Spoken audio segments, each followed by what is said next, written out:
Amados, boa noite. Que a graça e a paz de Deus possa estar na sua vida, na sua família, no seu coração.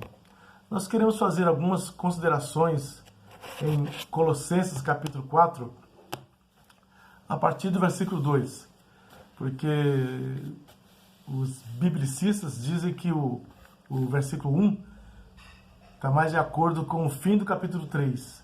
Então, começando do 2, que fala: o tema seria exortação à oração e à sabedoria. E o versículo 2 diz: perseverai em oração, velando. Algumas versões usam a palavra vigiando, nela com ações de graças. O 3, orando também juntamente por nós, para que Deus nos abra a porta à palavra, a fim de falarmos do mistério de Cristo. O que é mistério de Cristo? Quando fala mistério, as pessoas se assustam e pensam: mistério. Pelo qual estou também preso. Olha bem que esse mistério de Cristo levou Paulo a ser preso. Versículo 4, para que o manifeste como convém falar. O 5, andai com sabedoria para com os que estão de fora. Quem são os de fora? Aí a frase, remindo o tempo. O que é remir o tempo? O 6, a vossa palavra seja sempre agradável. Palavra gentil, temperada com sal, para que saibais como convém responder a cada um. Veja bem, irmãos. Aqui no versículo 3 está: nos abra porta a palavra e conceda-nos uma oportunidade de falarmos deste mistério. Que mistério é esse?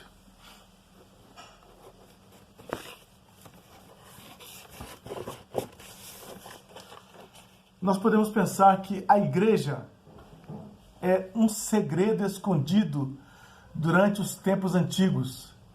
Nós formos para Efésios capítulo 3, nós vemos também que Paulo também estava preso. Mas o versículo 3 fala: como me foi este mistério manifestado pela revelação, como acima, em pouco vos escrevi, pelo que quando ledes podeis perceber a minha compreensão do mistério de Cristo. Veja bem, se é um mistério, se é um segredo escondido durante os tempos antigos, que tempos são esses? Certamente o tempo do Antigo Testamento. Esse segredo ele é aplicado ou explicado no verso 6 desse capítulo 3 de Efésios.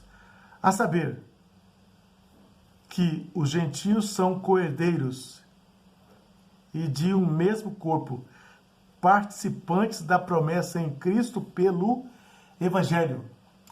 Jesus e Evangelho. Jesus ele é ao mesmo tempo o Evangelho e ele é ao mesmo tempo o evangelista. Ele é a mensagem e ele é o mensageiro. Então ele é o portador. Então, certamente, a saber que os gentios são coerdeiros de um mesmo corpo, participando junto com os israelitas nas bênçãos do Evangelho. Nós não podemos compreender todo o alcance dessa revelação sem entendermos o exclusivismo dos judeus, pois eles julgavam que fora da nação escolhida não havia salvação.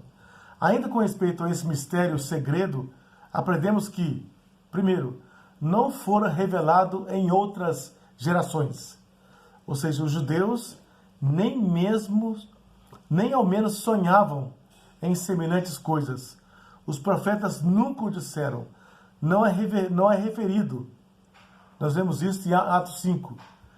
Segundo, Paulo aprendeu esse segredo por uma revelação especial. E ele o chama de mistério. Os versos 3 e 4 de Efésios 3. isto é, o segredo de Deus.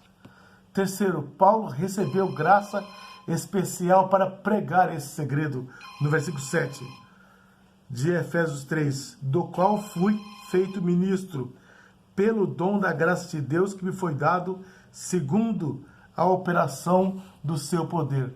Ele chamou esse segredo de as riquezas insondáveis ou incompreensíveis de Cristo, no verso 8 do capítulo 3 de Efésios.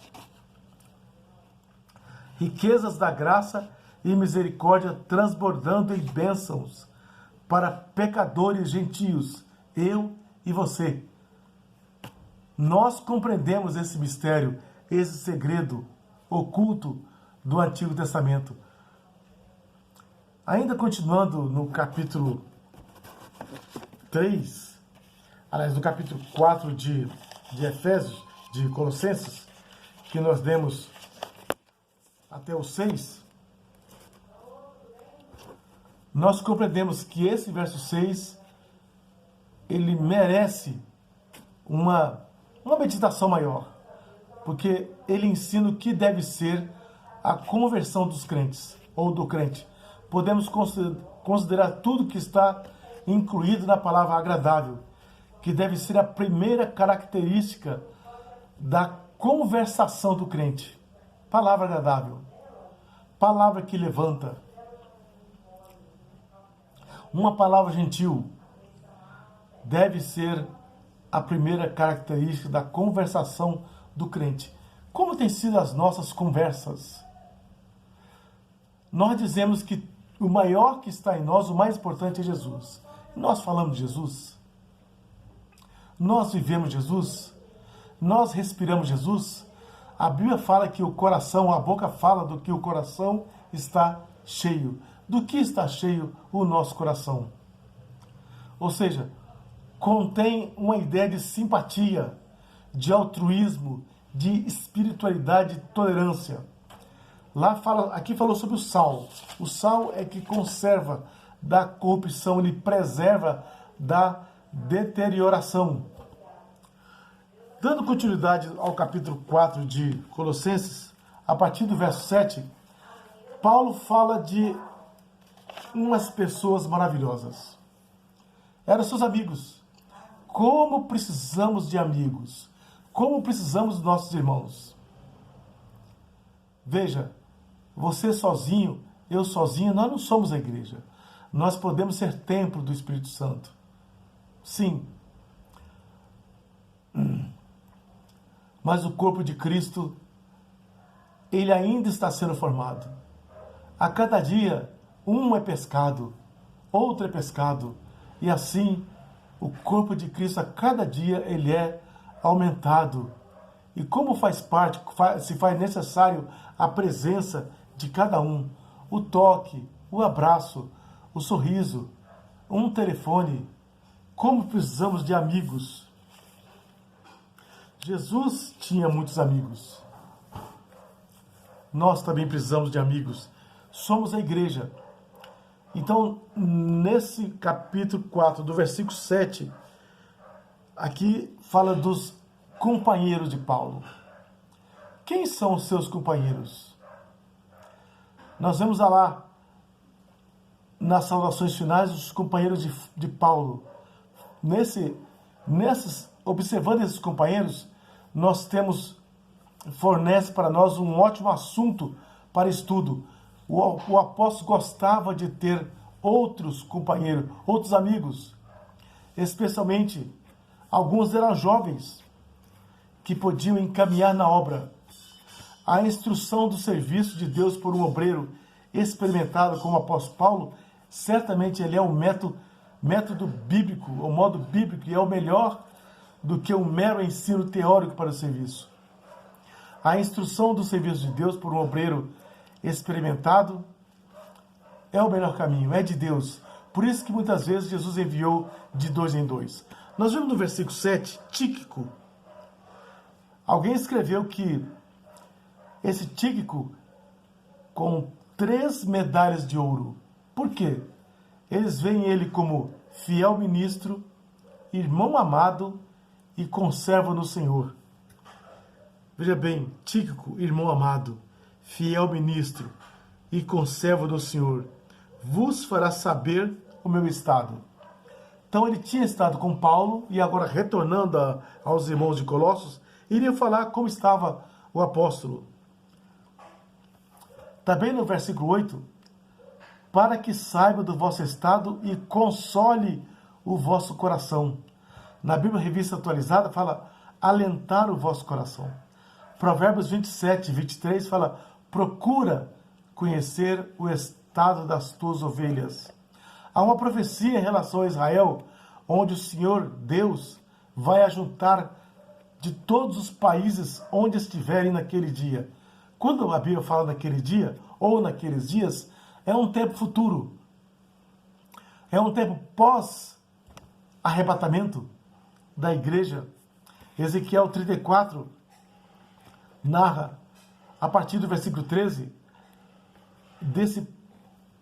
do partir da igreja e do Deus trabalhar com a nação de Israel e com as nações.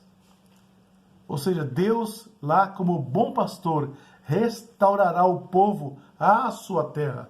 Essa promessa que só se cumprirá plenamente no reino milenar. No versículo 9 fala de Onésimo, o escravo fugitivo que Paulo achou em Roma e mandou de volta ao seu senhor Filemão. Então, ele era meu filho, agora é amado e fiel. Amado e fiel irmão. Ou seja, ele crescera na graça. Amado e fiel irmão, que é dos vossos. E o versículo 10 já fala de um outro companheiro, Aristarco. Aristarco era companheiro de prisão. Ele era macedônio da Tessalônica. Nós achamos isso em Atos 27, 2. E sofreu num tumulto em Éfeso. O versículo 10 fala de João Marcos, que abandonaram o trabalho voltando para casa. Nós vemos isso em Atos 13, 13. E agora ele está restaurado e de novo trabalhando. O versículo 11 fala de justo. Quando nós demos o capítulo 1 de Atos, lembramos que para o lugar de Judas foram propostos dois irmãos, Demas e Justo. Esse Justo, que fala do versículo 11, que lá fala, e Jesus, chamado Justo, os quais são da circuncisão,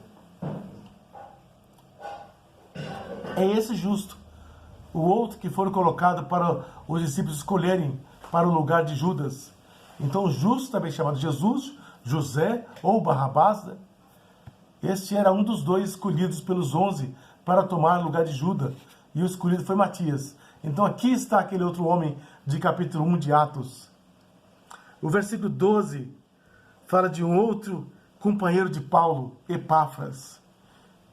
Muitas vezes chamado também de Epafrodito.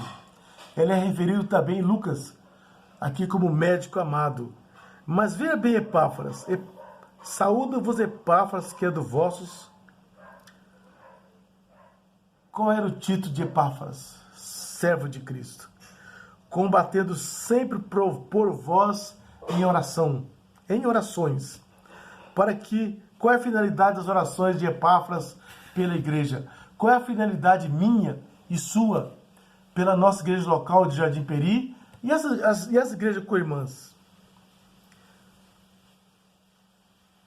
Para que, combatendo sempre por vossa oração, para que vos conserveis firmes. Versículo 12 de Colossenses 4. Segundo, perfeitos e consumados em toda a vontade de Deus. Esta é a oração de Paulo para a igreja, para cada um de nós, de Epáfras, para que nós possamos ser perseverantes, conservemos firmes. Também fala o versículo 14 de Lucas, o médico amado, e Demas. E também saúda os irmãos que estão lá em Laodiceia e a Ninfa, e a igreja que está na casa dela, em sua casa. Ninfa é um nome grego que significa moça. É a única vez que aparece esse nome na Bíblia. Mas nós gostaríamos de voltar novamente, ao início do capítulo 4. Voltar a falar desse mistério. Irmãos, compreendemos que o mistério é, então, o Evangelho. Marcos 1,15 fala que arrependei-vos e crede no Evangelho. Marcos 16,15 fala, ide por todo o mundo e pregai o Evangelho. Pregai, falai do Evangelho a toda criatura. Irmãos, toda conversa que nós tivemos com uma pessoa que ainda não tem essa experiência do Evangelho, precisamos ter em mente, Senhor, deve ser a nossa oração enquanto conversamos. Dá, Senhor, um meio para que eu fale do Evangelho, ou seja, de Jesus. Atos 14:7 fala, ali pregaram o quê? O Evangelho. Atos 20:24, mas em nada tem a minha vida por preciosa, contanto que cumpra com alegria a minha carreira e o ministério que recebi do Senhor Jesus, para dar testemunho do Evangelho da graça de Deus. Irmãos, eu não tenho outra conversa, outra palavra mais abençoadora que seja o Evangelho. Romanos 1,16 fala o Evangelho de Cristo, pois é o poder de Deus para a salvação de todo aquele que crê. Efésios 1,13 fala o Evangelho da vossa salvação. 1 Timóteo 1,11, o Evangelho da graça de Deus. Irmãos, esse mistério que ficou escondido, esse segredo ficou escondido por séculos, dos queridos do passado, de Moisés, de Abraão, dos profetas, embora que muitos deles falaram de um Salvador, falaram de um Messias, sem compreender. Para nós, no Novo Testamento, foi revelado, foi descortinado essas verdades eternas, esse plano de Deus que começou a ser posto em andamento logo após a queda do homem.